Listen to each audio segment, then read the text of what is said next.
If we go back to the time where modern history writing and historiography begins, historians tell us that during the early times, goddess Kamakhya was a tribal deity. So the first inhabitants recorded by history of Kamarupa were the Kiratas, which are the ancient ancestors of the Boros and the Kachari tribes that live here, which is also why there's a lot of cults surrounding Hirimba and other such historical figures. When I talk to Pandas around, they also tell that there was a point in history where Kamakhya, the worship of Kamakhya had disappeared. And only few serious sadhaks knew that there is a cave somewhere in the hill where a deity exists. So it is perhaps this period. Later, in the 7th to 8th and 9th centuries, we see the development of an ancient temple and also the development of some sort of worship, formalized worship. This is recorded in the He Vajra Tantra, which is an important text that is derived from the Tibetan Vajrayana sect of Buddhism. It is also to be noted that a lot of worship that takes place, forms of sadhana, forms of upasana that takes place, some of the rituals that take place are actually derived from the Tibetan school of Vajrayana Buddhism. So it's a unique mixture of the Tibetan school of Tantra, Vajrayana Tantra, as well as the Tantra that developed within the geographical boundaries of modern day India. In the ancient times, people used to follow traditional methods of temple building, so which cause very less harm to the environment, to the local environment of the temple, which did not involve artificial drilling, electric drilling, and methods, but it was mostly manual work. People would dig up the ground, they would bring up stones, and they would make a temple using different adhesives and other techniques that have been written down in the scriptures. But these modern technologies, when you drill, what it might do is, if you drill too deep in certain areas, you might force the natural way of the water to seep out from these holes and these crevices that you will create.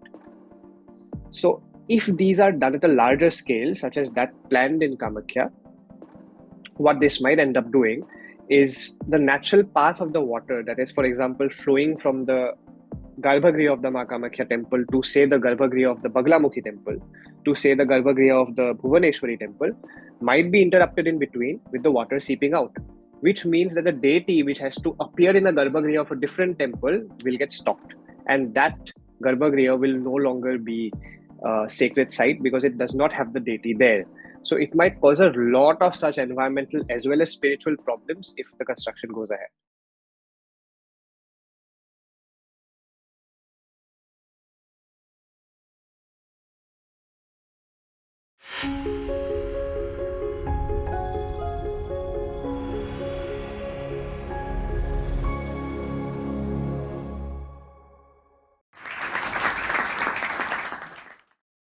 Namaste and welcome to another episode of Indic Talks organized by Center for Indic Studies. I am Ojasvi Mishra and I wish all of you a very successful Navratra season.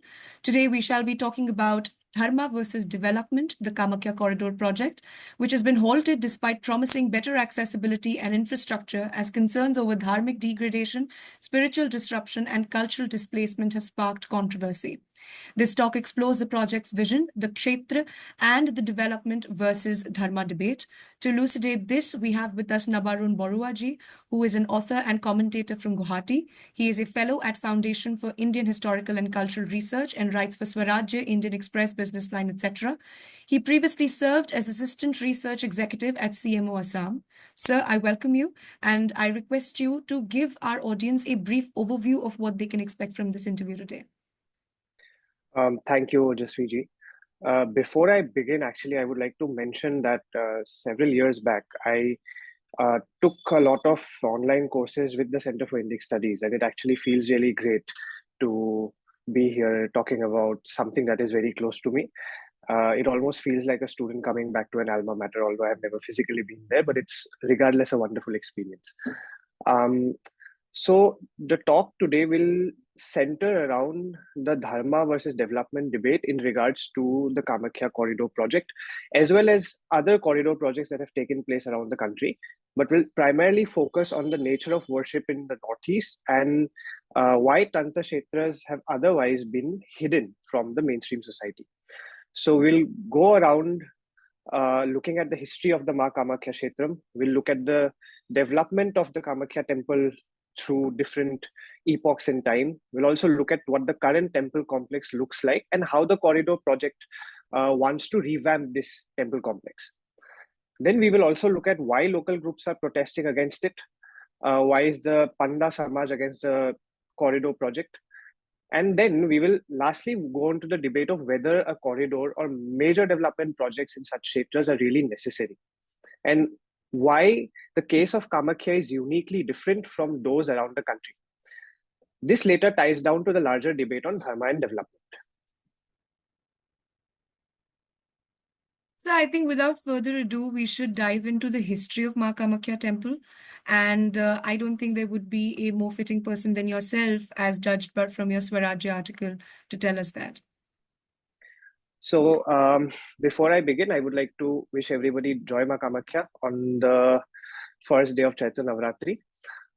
So if we go back to the time of our Itihasas and our Puranas, it is stated that the Ma Kamakhya temple was actually first constructed by Kamdev. Located in Kamrupa, it is known as the place where Kamdev first regained his form after he was burned to ashes for disrupting Lord Shiva's sadhana. It is said that the temple was constructed with the help of Vishwakarma. Later, the epics also tell us that the most important ancient king of Assam, that is Narkasur, wanted to marry Lord Kamakhya, Lord Goddess Kamakhya, when he first saw her, which is why he first constructed the gateway to Kamakhya. So these steps that lead to Kamakhya, not the modern Kamakhya temple that we see today, but those steps behind through a different route were initially constructed by Narkasur. It is stated that due to Lord Krishna's interruptions, he could not complete the project and as a result could not marry Lord Goddess Kamakhya. If we go back to the time where modern history writing and historiography begins, historians tell us that during the early times, Goddess Kamakhya was a tribal deity. So the first inhabitants recorded by history of Kamarupa were the Kiratas, which are the ancient ancestors of the Boros and the Kachari tribes that live here, which is also why there's a lot of cults surrounding Hirimba and other such historical figures, right? So around this time, Kamakhya is stated to be a tribal deity. Similar deities also exist in other parts of the Northeast. For example, the Khasis and the Garos of Meghalaya also have a deity known as Kamekha, which translates to old cousin mother. So similar sounding deities have existed around the Northeast during this early history era. This is also the time where nature worship was extremely prominent and she was seen as the goddess of Bhumi, because we must also go back to the point that Narkasur is the son of Devi Bhumi. So there's a huge cult surrounding fertility, surrounding the land. So around this time, sacrifices to please the mother goddess are very famous. When you come to the first recorded empire, the beginning of Kamrupa as an empire begins with the Varman dynasty. Yet no evidence, first-hand evidence, primary sources indicate that Kamakhya was a popular center during this Varman dynasty era. So we can say that it is this time in history where it is not associated with state power.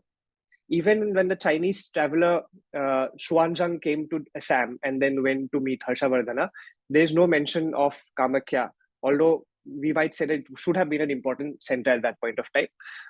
When I talk to Pandas around, they also tell that there was a point in history where Kamakhya, the worship of Kamakhya had disappeared. And only few serious sadhaks knew that there is a cave somewhere in the hill where a deity exists. So it is perhaps this period. Later, in the 7th to 8th and 9th centuries, we see the development of an ancient temple and also the development of some sort of worship, formalized worship. This is recorded in the He Vajra Tantra, which is an important text that is derived from the Tibetan Vajrayana sect of Buddhism. It is also to be noted that a lot of worship that takes place, forms of sadhana, forms of upasana that takes place, some of the rituals that take place are actually derived from the Tibetan school of Vajrayana Buddhism. So it's a unique mixture of the Tibetan school of Tantra, Vajrayana Tantra, as well as the Tantra that developed within the geographical boundaries of modern day India. So around this time, around 9th century, the Mlech kings come to power. So do not get fooled by the nomenclature. Mlech kings here means actually tribal kings. So Varman kings were caste Hindu kings who were replaced towards the end by a tribal chief known as Salastambha, who establishes what is known as the Mlech dynasty. So around this period, around 9th century, Kamakhya is worshipped as a yoni. So it is a yoni pit in stone, surrounded by the natural stream of water inside the cave. So this is also the time where Kamakhya for the first time is associated with some form of state power. So as a result, temple building begins. So first the cave is transformed into a Nagara style temple. How do we know this? Although the present structure is not a Nagara style temple, the base of the temple is in that style. So we know that somewhere around this period, this temple was a Nagara style temple. Later, when the Mlech dynasty comes to an end, the Pala kings come and rule. And this is when Kamakhya is transformed from just a yoni to a yogini, where she becomes the goddess of desire. She becomes the goddess of fertility. This is also the time where itihasas are written in rest of the country, which is also why the story associated with Ma Sati's yoni and her womb being in Kamrup also is propagated massively. So now the form of Ma Kamakhya changes, and so does the nature of worship. During the late Pala era and before the arrival of the Koch Bihar royal family, the Koch dynasty, two important texts are written. They are the Yogini Tantra and the Kalika Puran, the two most important texts that govern Tantra sadhana, worship, method of puja, vidhi, even today. What this does is it associates Kamakhya as one of the Mahavidyas. This is the time where Mahavidya Upasana develops, which is why when the Koch dynasty rules Kamrup, Kamakhya becomes an important Mahavidya, and adjacent kshetras within the hill, adjacent kshetras of the 10 Mahavidyas emerge. This is also the time where astrology develops, which is why the ancient name of the capital of the empire of Kamrupa is Pragjotishpur, which is the land of Eastern astrology. And these Mahavidyas are associated with various planets. For example, the first Mahavidya, Kali, is associated with the planet Saturn. Tara is associated with Jupiter. Kamakhya herself is seen as a form of Tripur Sundari and is associated with Mercury. Similarly, Kamala, Venus, and such other goddesses associating with moon, sun, which is Matangi, moon is Kamala. So other deities evolve. So this is broadly the way Kamakhya temple has developed in different time frames. Now, if we look at how the temple complex itself has developed, it's a very different story. So we talked about it being a cave at one point of time, and then it being converted into a Nagara style temple. During the He Vajra and Mlech dynasty is the time where the first temple construction takes place.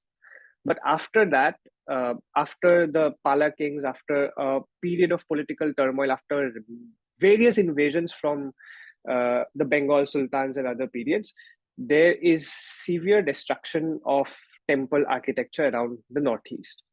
This particularly happens when Kamrup falls, a new empire comes up, which is called Kamatapur Empire, the capital shifts. So around this time, there are various invasions. Some say it's by Kalapahar, some say it's by Hussain Shah. Around this time, the Kamakhya temple is completely destroyed, which is why we don't have the Nagara style temple even today. If you look at some of the ancient sculptures that are still there, you would see that the noses of some of the deities have been chopped off as a mark of humiliation. So the temple as we know today is not the temple that was there. So it has been destroyed at this period of time. And sadly, like it has been done in the rest of the country, there's a place actually in Guwahati which is named after Kalapahar, the invader who supposedly destroyed Kamakhya. So, regardless, later during the Koch era, after the Yogini Tantra and the Kalika Puran come up, Koch King Naranarayan rebuilds Kamakhya temple in a style that evolves, a unique style which is today known as the Nilachal style. With the Nagara base, he builds up a dome, the Garbhagriha, which is actually in the shape of a beehive. But there's also an interesting story around this time, because we all know the Koch Bihar royal family cannot go to Kamakhya because of a curse. And that is because when Naranarayan was rebuilding the temple, and when the Garbhagriha was complete, the priest had warned him, do not peek into the Garbhagriha when the rituals are taking place. When the secret Gupta sadhana takes place at the dead of the night, do not open the doors of the Garbhagriha and peek in. He, of course, refuses. He decides to take a look, and that is when it is said that the deity curses him that no member of your family should ever visit Nilachal or ever come to me, otherwise your entire lineage will perish. So there have been members of the Koch Bihar royal family who have actually died in accidents, it is said. And also when Maharani Gayatri Devi visited Guwahati, she avoided the route through the Nilachal hill so that she does not have to take a look at the hill. I think traveling by flight also, she had covered the window. So these are interesting stories that exist. Regardless, the Garbhagriha is now there, and some sort of a shikhar has been built by Naranarayan. After that, the Mughals take over Guwahati for a very brief period of time, roughly a decade. In 1692, the Ahoms decimate the Mughals at the Battle of Itakuli. This is actually not the Battle of Saraighat. They've won 17 battles, so this is one of them. And then the Ahom kings start the process of expanding the temple structure. So from the Garbhagriha, they built another structure called a Chalanta. That is another worship place where a makeshift idol of the deity is kept. We know that inside the Garbhagriha, there is no idol. It's a yoni, like I mentioned. It's a natural spring that flows inside the Garbhagriha that has a stone that's shaped like a yoni. In the Chalanta, which is the second chamber from the Garbhagriha, built by the Ahoms, there is an idol kept on thapana. Thapana in Assamese is a raised platform shaped like a quadrilateral kind of a raised figure where the deity is kept. The idol of the deity is kept. The third chamber from the Chalanta is called the Pancharatna. Here, people from outside come and take darshan of the idol, as well as there are various sculptures here. And also, when there's Mansha Puja around monsoon, who's the serpent deity of this region, it's held in the Pancharatna. And then there's the Mandapa, also known as the Nritya Mandapa, where other forms of upasana, such as sacrificial heads, are also kept sometimes. And then other smaller forms of upasana and sadhana take place outside the main Garbhagriha. It's called the Nritya Mandapa. So this is how the Kamakhya temple looks now. The last three have been built by the Ahoms. The Garbhagriha is the Koch style. The current temple complex today is not just this temple. This Kamakhya temple has three deities. Kamakhya, who's also known as a form of Tripur Sundari. Inside the Garbhagriha, there is also Ma Matangi, who presides over the sun, and also Ma Kamala, which presides over the moon. And as I mentioned, in all of these 10 Mahavidya temples, the other Mahavidyas are worshipped in separate temples. So on the gateway to Kamakhya, you see Ma Chinnamasta, who presides over Rahu. You see Ma Kali and Ma Tara. And then there are temples around. So Baglamukhi, Bhairavi, Dhumavati are around, located in separate areas in the same hill. In all these temples, this natural sacred stream of water appears through crevices of rocks, and this water is what forms the deity. So the darshan that we have there is known as Sparsh darshan, where you touch the water and you take some in your mouth and then you put it on your head. So the water, the natural stream, is the deity, not just the stone, but this stream, because the other Mahavidya temples do not have idols or stones. It is this water, sacred water, that is the deity that you need to touch. When you talk about the natural springs, that is where we actually wish to talk about the current temple complex at the Nilachal Hill, how it is different, and also understanding that it is not, like you said, the murti or just the yoni that is being worshipped over there, but also the natural elements that complement the temple complex. So, how exactly is the development that is being pursued going to desecrate these natural elements? Yeah. So to understand, to go into that, I'll first just look at what the corridor project is and why did the government think it is necessary to have a corridor project. So first, we must know that it's a center-sanctioned project. It's not a state government project. It was sanctioned by the Prime Minister's Development Initiative for the Northeastern region under the Northeast Development Ministry. It has an outlay of a little less than 500 crores. So what they wanted to do is they wanted to expand the open space around the temple. So which is currently somewhere about 3,000 square feet. They want to transform it to a mammoth 1 lakh square feet. And they want to make it a 3-story complex. So at different, so like I said, there's a Chinnamasta temple complex, there is the Kali temple complex, there is a Tara temple complex, and then there is the Ma Kamakhya complex. So they want to transform this into 3 levels, right? And they want to completely expand there's a not a narrow pathway, but it's slightly smaller. There are shops around, there are houses of pandas and people who work for the temple management. Then there are shops that lead to the temple. They want to relocate them. They want to break down all of those buildings and open up the space so that it can accommodate more people. The current pathway is somewhere around 8 to 10 feet in width, and they want to expand it to 30 feet. So it's going to be a huge relocation.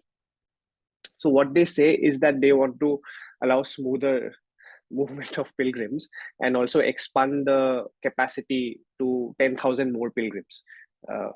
So essentially, it is designed as a crowd management more than aesthetics, and also something that hints at tourism and getting more and more people to come to the temple.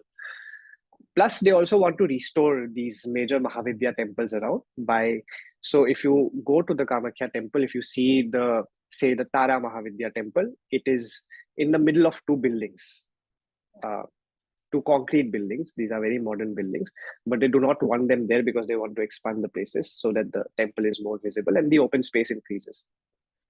Some of the construction has even taken place. For example, inside the Kamakhya temple prangan, the flooring outside has been drilled, and new tiles flooring have come up so that it's smoother to walk, replacing the original stone heritage layout. Plus, they've also built a viewpoint on the back of the Nilachal hill, which overlooks the Brahmaputra river, which is, by the way, a beautiful sight, but it is not the most feasible project because the slopes and the terrain of Nilachal is such that it's very prone to landslides if you do tremendous construction. So as a result of these damages due to stones falling and soil coming out, the viewpoint remains closed most of the year. So although a very ambitious project, it is of no use at this point of time. What the project does is, when you clear out these buildings and when you want to expand the area around the temple, and when you want to drill these pathways, what you essentially do is, in the ancient times, people used to follow traditional methods of temple building, so which cause very less harm to the environment, to the local environment of the temple, which did not involve artificial drilling, electric drilling, and methods, but it was mostly manual work. People would dig up the ground, they would bring up stones, and they would make a temple using different adhesives and other techniques that have been written down in the scriptures. But these modern technologies, when you drill, what it might do is, if you drill too deep in certain areas, you might force the natural way of the water to seep out from these holes and these crevices that you will create.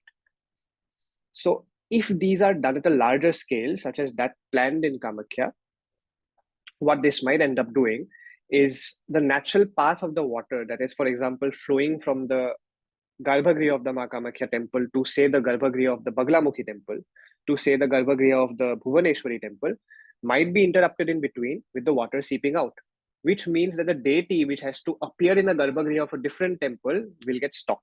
and that Garbhagriha will no longer be a sacred site because it does not have the deity there. So it might cause a lot of such environmental as well as spiritual problems if the construction goes ahead. So when we talk about spiritual disruption, isn't, the influx or the increased tourism also going to cause disruption of the meditation that is taken place by some of the sadhaks over there? And when we talk about the Neelachal Hill, my understanding is that the Neelachal Hill itself is also considered a deity. It is considered the house of the Trimurti and Tripura Sundari as well. So again, expanding it and making and breaking it down to make smoother pathways and all of that, how is it contributing to spiritual disruption? Because Ma Kamakhya temple is one of the oldest sites we've had for Tantra sadhana. So please elucidate on the fact that how spiritual disruption is happening for the people or the sadhaks over there with increased tourism being pushed. First, to look into that, we also have to look into why Kamakhya and the sadhana at Kamakhya actually was not meant to be extremely accessible in the first place. So it is common knowledge that in Tantra sadhana there are two ways. One is the left-hand path known as Vamachara, and there is Dakshinachara, which is the right-hand path.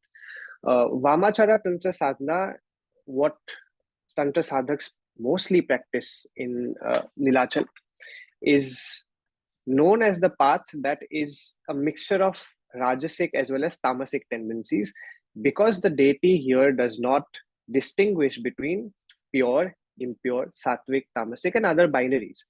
These are very, in a way, Ugra form of deities.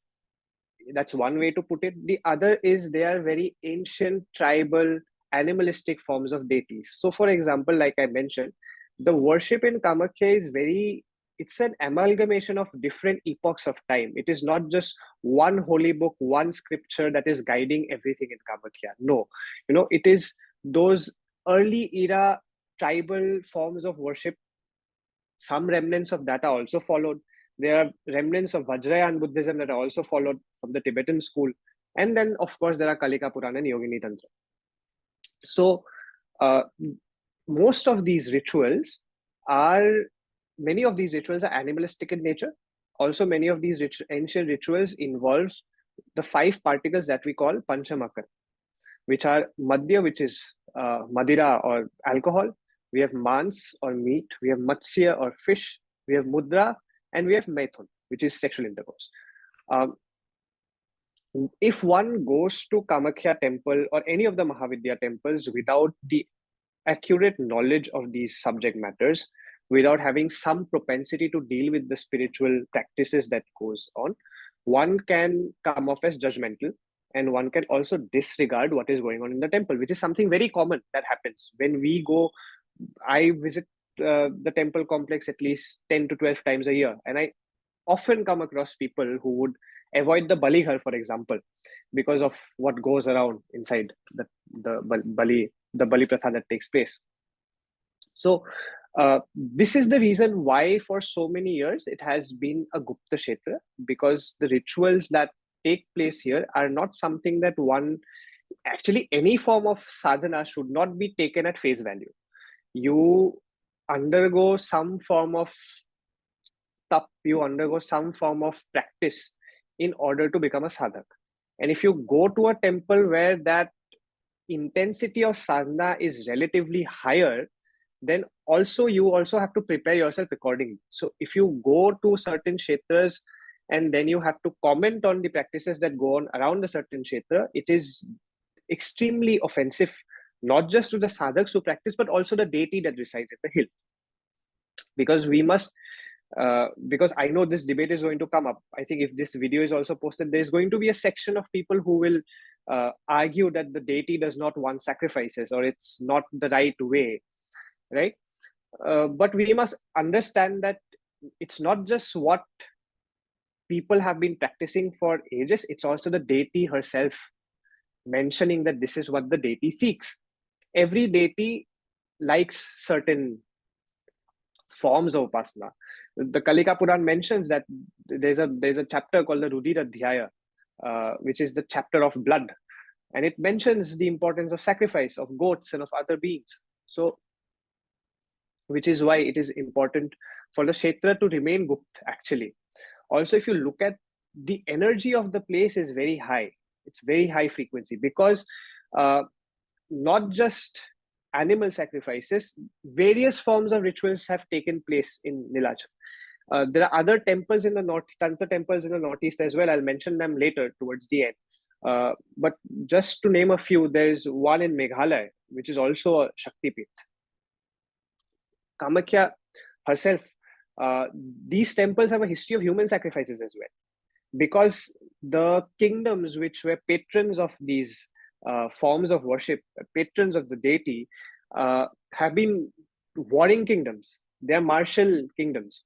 So if you read many of the scriptures, the one at Meghalaya is well known. The one in the Kamakhya is a little less known. But if you read, even if you read academics who have written on the history of sacrifices in Kamakhya, you'll know that during the time of the Ahoms, they used to sacrifice the Mughal commanders when they captured them, because it's also you have to look at the temple not just as a deity of the people, not just a deity of an ancient deity, but she's also a war goddess. She's the goddess of the martial kings who have ruled this land. So human sacrifices were also very common, and you'll find people talking about it. During the Kuch era, pigs were also sacrificed, which today, if you look at the modern sensibilities, the people would say you sacrifice buffaloes and goats, but you don't sacrifice pigs because they're considered as dirty animals. But at that point of time, people would sacrifice pigs. It's documented. So this history of sacrifices, the nature of the sadhana, they also, in certain pockets, there are people who come who also perform negative kind of sadhana. I would not want to specify on that because I know that that's something that will quickly generate interest. But negative forms of black magic and other spirit upasanas also take place. So if you're not well equipped to handle that, you should not come to the hill, because there might be negative repercussions if you make certain comments, if you wander here and there. So that's the reason why it has been a Gupta Kshetra. And that is also why it should be open to serious sadhaks. Yes, it should be open to those who want to enter sadhana of Kamakhya. They might be early, but they have the tendency towards becoming sadhaks. But definitely not mindless wanderers, definitely not people who will roam around and go here and there and, cause trouble. So in the Northeast, Assam being the only plains, it has been the connector of all northeastern states to the rest of the country. And this particular corridor, like we said, is going to boost tourism and it's going to be really good for the state.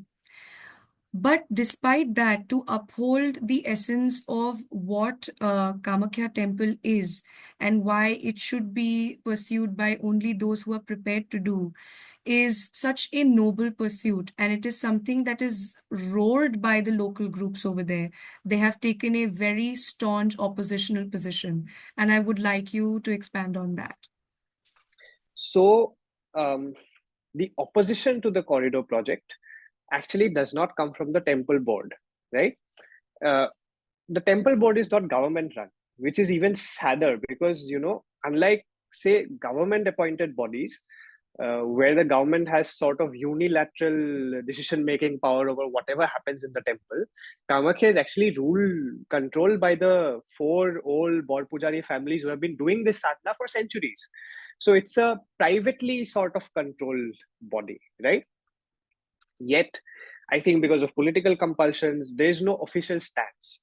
So before I actually talk about this protest, I also want to actually mention that and spark a larger debate that people can talk about, or we can talk about, in fact, later, is that if this is the condition of a temple, one of the most powerful Tantra temples, most important temples of this country, which is not even controlled by the government, if this is the sort of unilateral decision-making capacity the state can exercise on a temple not under its control, then imagine the condition of temples that are under its control.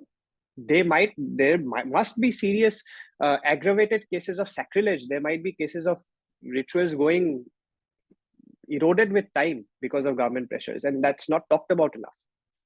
Regardless, before I move into that temple control debate, so the temple body of Kamakhya has not put out any official protest against the corridor project because of political compulsions, also because people associated with power do have connections with other people associated with power. So that's what happens.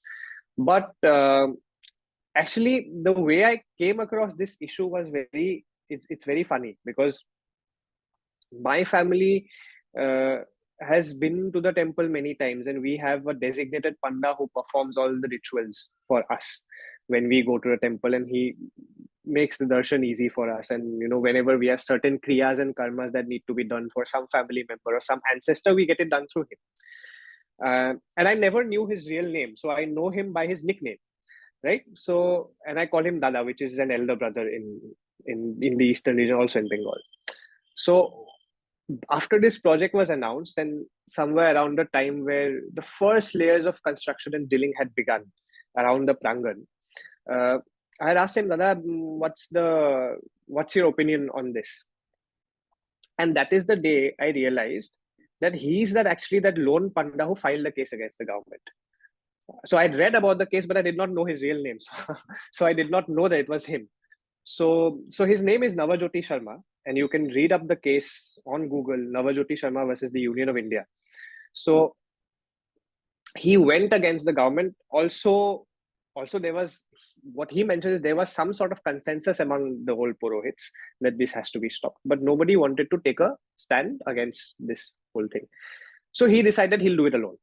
And he got a few lawyers, and he filed a case against the government on the corridor project. And there are broadly two reasons why, actually two reasons and one auxiliary reason based on what has happened, why there is opposition to the project.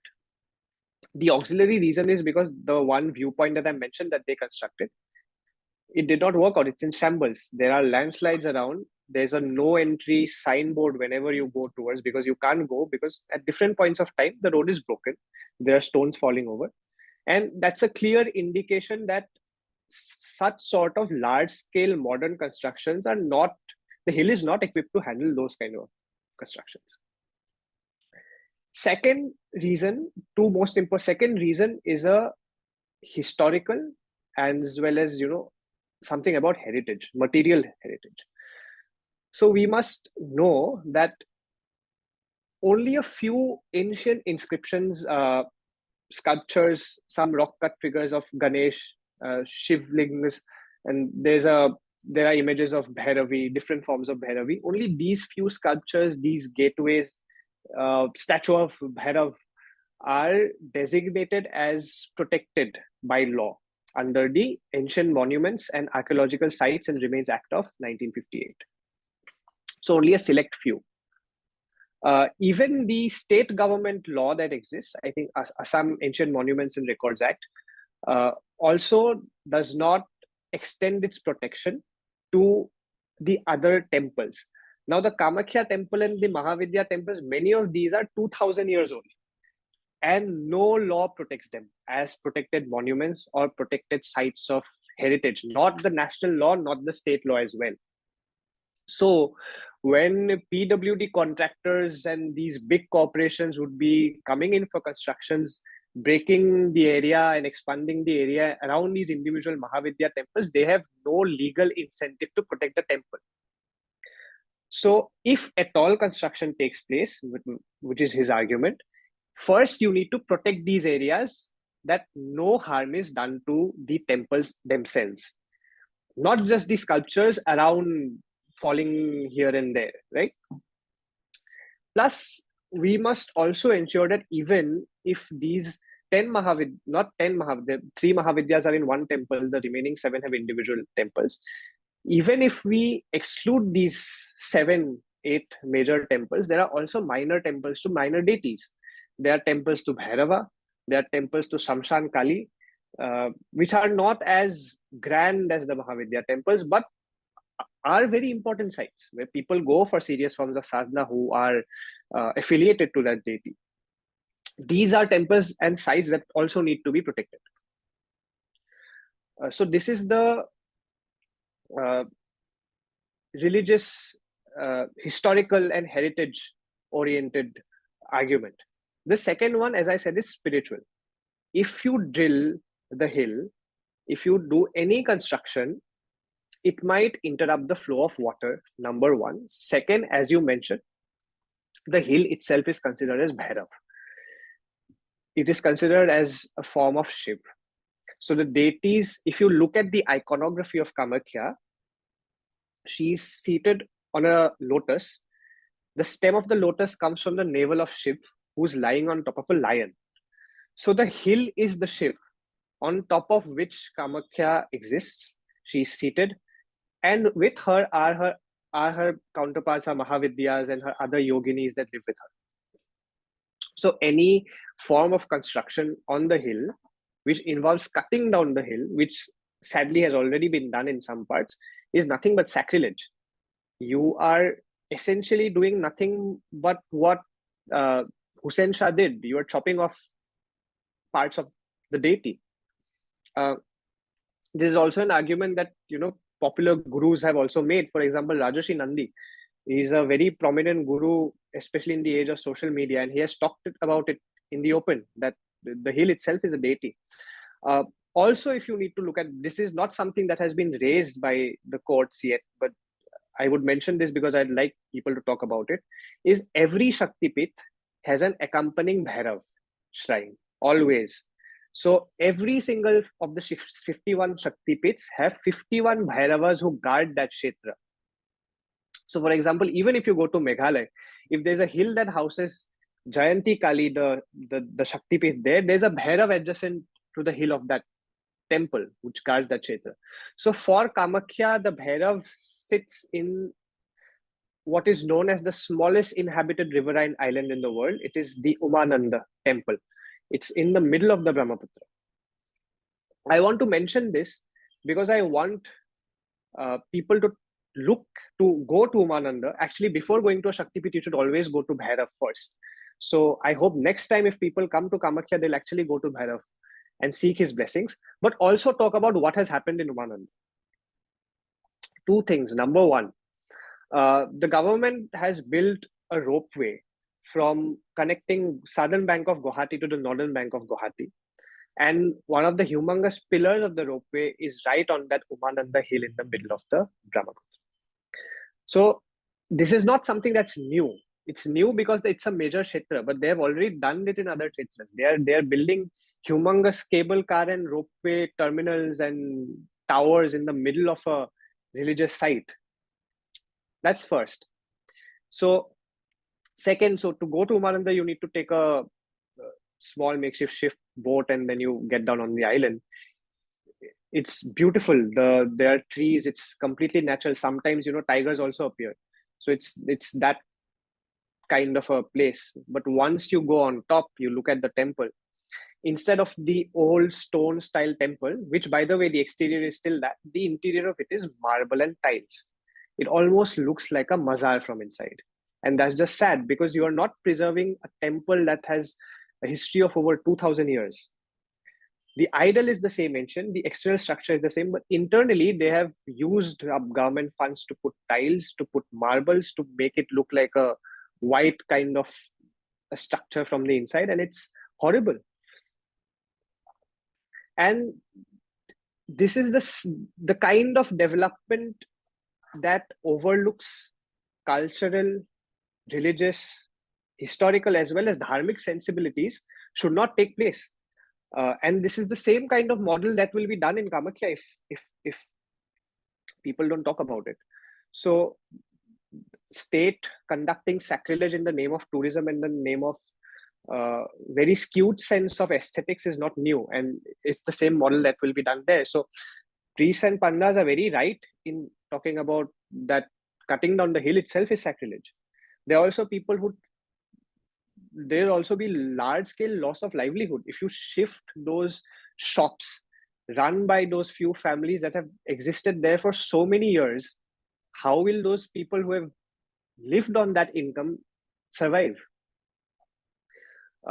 in the name of expanding the road, they want to relocate the shops to an entirely different place. But there are several shops on the line and different kinds of shops. There are shops that sell idols, sacred threads, kalavas, sweet shops, or puja samagri stores in general, which have flowers and agarbattis and diyas. If you take all of them away, essentially there will come a point of time where instead of the, say, 50 odd shops that exist, there will be 10 shops. What will happen to the 40 odd families who are running on that income? So a larger consensus needs to be there that temples first and foremost belong to the people who operate it. First and foremost belongs to the deity, of course, and then the people who operate it.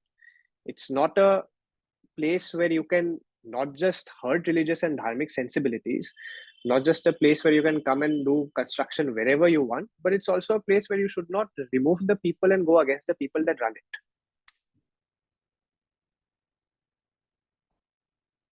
I think that brings us to a really important observation, sir. With the coming of the government, the Modi government, something that the government has tried to do is not just make preservation of monuments its pursuit, but also make monuments, whether it be the Statue of Unity or it be the Ram Mandir. And displacement of livelihoods that surround those areas has been a very repetitive concern that has been put forward.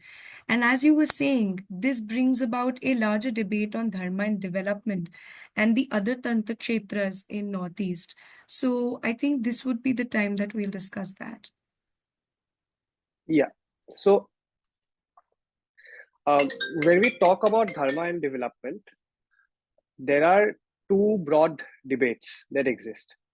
One side of the debate is the modern capitalist who aligns with the government, who would say that we need development, we need the economy to go up, we need better facilities, more tourism, we need the GDP to rise, and especially in poorer states like Assam, poorer states like Meghalaya, poorer states like Tripura, religious tourism should be promoted. The other side of the debate is the extreme traditionalist side of the debate, who says that, do not touch kshetras at all, which is the kind of argument that you see very commonly used in the case of Kashi and Ujjain on the corridors.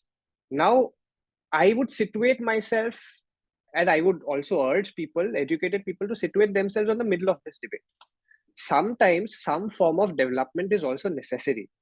So, at least in the case of Kashi, I will tell you, without going into the nitty-gritties of how many deities were displaced and how many temples were displaced, I would want to also mention that Kashi was necessary.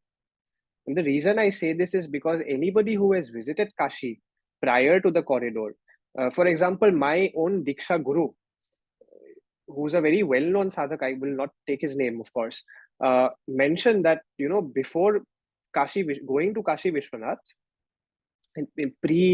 the corridor came up, areas around the temple would smell like urine because there were people throwing garbage here and there. There were also certain pockets around the vicinity of the temple where people used to engage in open urination, and that's not right, because when you're conducting, say, a puja at your house, the first thing you do is you clean the place with Ganga Jal, you put some scent, you light agarbattis, you light camphor. Why do you do that? To purify the atmosphere, because you need it to smell nice. You want flowers, because that is the first step towards spirituality, is to ensure that your environment, your mind and things like that are clean. That was not the case, at least for Kashi, right? The larger debate of displacing temples and deities will come next. But if those temples and deities themselves existed in an environment that was not conducive for sadhana, there is no use. So you need to clean up at times as well. So I am not anti-development. I would say that in certain kshetras, around certain kshetras, even in other parts of the country, I would not name specific kshetras, they need development. There also needs to be new kshetras coming up. If you today put your hand down saying that we should not reclaim temples, we should not rebuild temples, that's a problem. Because then that same argument would be extended to Ram Mandir, because, stop reclaiming your spaces. Or Somnath, which had been razed down by invaders so many times, should not have come up, but it's an important Jyotirling. And so are smaller temples are also important, right? So I am not anti-development. I think temple building is an important. If you read the Arthashastra or any other treatise on politics or political economy, our scholars have unilaterally told us that temple building and promotion of dharma is a duty of the state, right? Which is why I would not position myself as somebody who's against development in dharmic sites. But development should come in respect to dharmic sensibilities. That is important.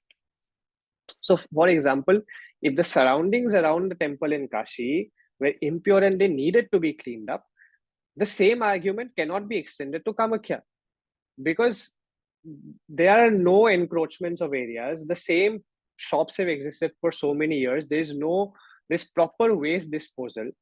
What can be the specific logic of building a corridor if not for expanding it for the sake of expansion, right?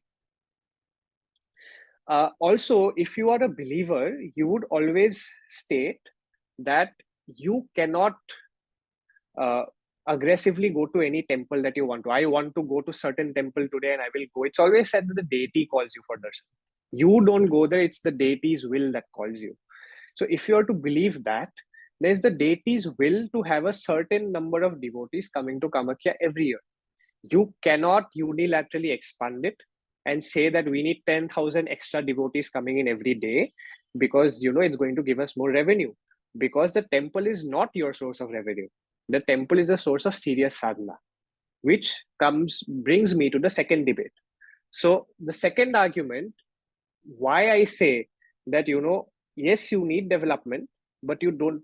For example, I'll give you one of the initiatives of this corridor project was to build a huge public library in the hill, which, by the way, I completely support.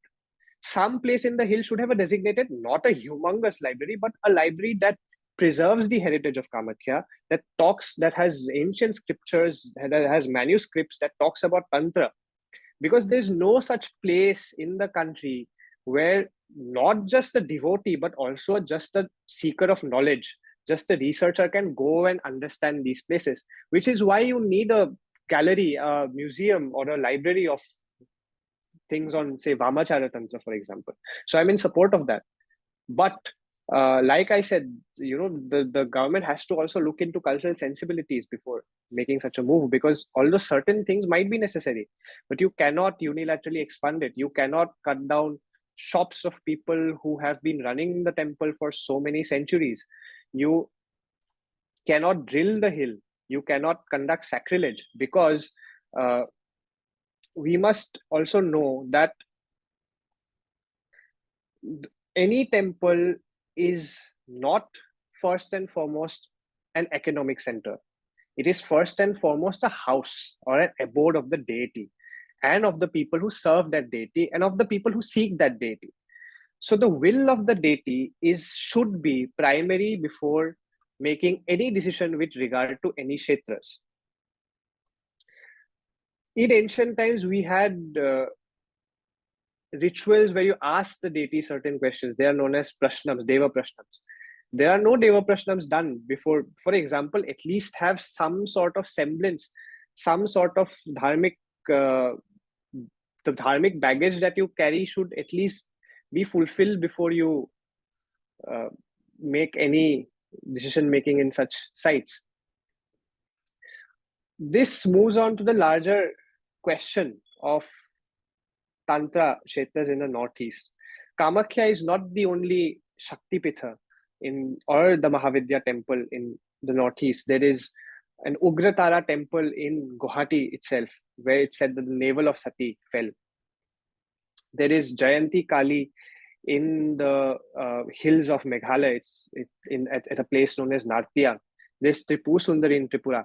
And there are debates in all of these kshetras as more and more people start coming in. There are questions about modernity. There are questions about whether sacrificial rituals that exist there should be practiced or should not be practiced or should be banned. And the only argument that I would make as a closing argument is that in certain kshetras, if these last semblance of Vamachara rituals are eroded, then a whole school of Indic philosophy, a whole school of Indic modes of worship will be erased completely. So the last few kshetras where they remain must be protected collectively as a whole, not just by the sadhakas who do it, but also sadhakas who might not align with this method of worship. Because secondly, also, these deities are very potent energies that have been worshipped for a set number of centuries. You cannot quickly discard such rituals and expect everything to be okay, because there are energies that you're dealing with. As a believer, it is necessary that you continue. Of course, you need in certain places, of course, you will definitely need reforms. For example, there's a reason why human sacrifice is not done today, because in the name of say traditionalism, you cannot defend everything. Of course, you'll need development. Of course, you'll need certain reforms, but only to an extent where you are not completely going against the will of the deity or the will of the sadhaka. In a larger scheme of things, it is important that such kshetras in the northeast are preserved and protected. Rituals are preserved and protected. Also important that actually, when I talk about Gupta kshetras, I do not mean that people should not come here. In fact, I would welcome people to come. They should see the kind of rituals that take place, while being respectful of these spaces and while being respectful of the deity that resides in these places. Because there needs to be a broader consensus among the people of this country that it's just not 2 and 3 gods that are most widely worshipped without taking any names, and 2 or 3 widely practiced cults that constitute Hinduism. It's also these later Shakta traditions that exist in certain pockets, small pockets and small hillocks of the country. They equally need to be preserved, and so do their rituals. And it should be a collective effort, because that the beauty of our Dharma is that it's not Abrahamic in nature. It does not have a book. It does not have a singular deity. It does not have a singular mode of worship. It does not have a singular mode of consumption of food, for example. Right? So such diversity of thoughts, such diversity of modes of worship should be preserved in the Sanatan fold collectively by the people of this country. And when we talk about reform, when we talk about development, everything should not come at the cost of dharma, because it is dharma that keeps this country united, and it's dharma that has kept this civilization running for so long. And the moment you discard this, and the moment you impose Abrahamite style of codification and laws into spiritual kshetras, it becomes a big problem. Then what different are we and, say, the government of Pakistan, which also discards different forms of worship there, right? So the larger debate also should be that if such unilateral power, state power, can be exercised in kshetras which are not controlled by the state, then imagine the kshetras that are. There's a reason why absolute cases of sacrilege, such as beef and pork fat being used in laddus at Tirupati, erupt. It is because today one might argue, and there are valid arguments also that mention that, once you remove the state, some places might be discriminatory. But the reason you're making this argument today is because your government is in power at the state. Tomorrow, the minute your government goes away, what will you do if the succeeding governments are not mindful and respectful of these religious spaces? What if they conduct sacrilege? What if they start serving beef and pork in your laddus? So when talking about the larger scheme of things, it is important for Dharmic kshetras to come back to those who practice Dharma, and also the deity. And that's the closing statement that I would like to make. So I think the argument that you put forward is twofold. First off, that there are not 2 or 3 central deities in Hinduism. There are small kshetras that are doing years of sadhana, and they require equal respect and preservation as well. And the second being that if a privately owned, essentially, area like Kamakhya is seeing so much of government control, then what is the consequence of those that come under direct taxation? Those are going to be the key takeaways of the talk today and are going to be essential food for thought. Thank you very much. We wish to have more such talks with you. Namaste. Namaste. Thank you so much.